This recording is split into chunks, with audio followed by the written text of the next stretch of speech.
Spermatogenesis. Apa itu spermatogenesis?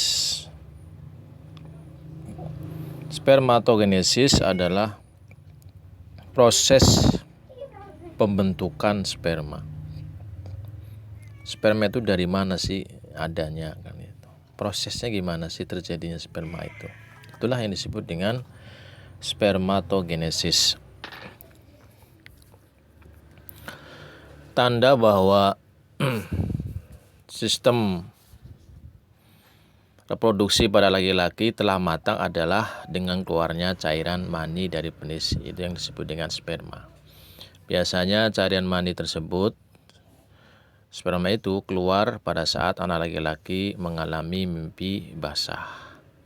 Nah, mimpi basah ini biasanya umumnya terjadi rata-rata kebanyakan pada saat berumur antara 10 sampai 14 tahun. Apakah sebenarnya cairan mani itu? Cairan mani itu merupakan campuran sel-sel sperma dengan getah-getah yang dikeluarkan oleh kelenjar reproduksi. Masih ingatkah kamu di mana terjadi proses pembentukan sperma? Proses pembentukan sperma itu terjadi di dalam testis, ya.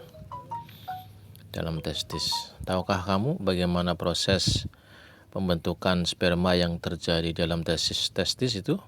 Nah, coba perhatikan gambar, ya, gambar 1.5 yang kami kutip dari buku IPA kelas 9 semester 1. Ya, buku edisi revisi 2018. Halaman 14. Proses pembentukan sperma itu disebut juga dengan spermatogenesis. Nah, pembentukan sel sperma terjadi di dalam tubulus seminiferus. Kata tubulus berarti saluran-saluran, sedangkan kata seminiferus berasal dari kata semen yang artinya sperma. Jadi, tubulus seminiferus adalah saluran panjang yang berkelok-kelok, tempat pembentukan sperma. Nah, kumpulan tubulus inilah sebenarnya yang menjadi struktur yang membentuk testis itu. Pada proses pembentukan sperma pada tubulus seminiferus ini terjadi secara bertahap. Pertama,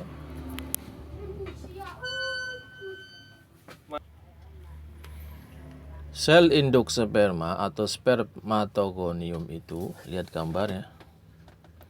Nah, sel induknya itu namanya spermatogonium. Sel induk sperma atau spermatogonium itu yang bersifat diploid 2N. Itu mengalami pembelahan secara mitosis. Menghasilkan pembelahan itu membentuk spermatosit primer. Selanjutnya, spermatosit primer ini mengalami pembelahan lagi,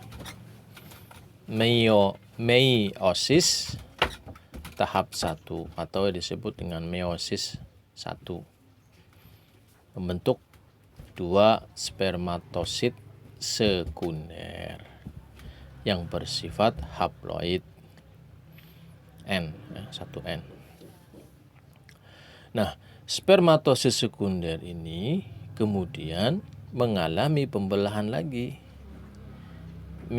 meiosis tahap 2 atau meiosis 2, ya, membentuk spermatid. Ya. Hasil dari hasil pembelahan spermatosit sekunder ini yang istilahnya mengalami pembelahan meiosis tahap 2 ini membentuklah spermatid yang bersifat haploid 1N. Akhirnya spermatid ini lantas mengalami diferensiasi atau berkembangnya spermatid ini berkembang dah tuh mulai sehingga terbentuk 4 sel sperma atau yang disebut dengan spermatozoa yang matang. Gitu. Ya. Jadi spermatozoa yang matang inilah yang kemudian disebut dengan cairan mani itu. Itu. Silakan diperhatikan gambarnya. Terima kasih.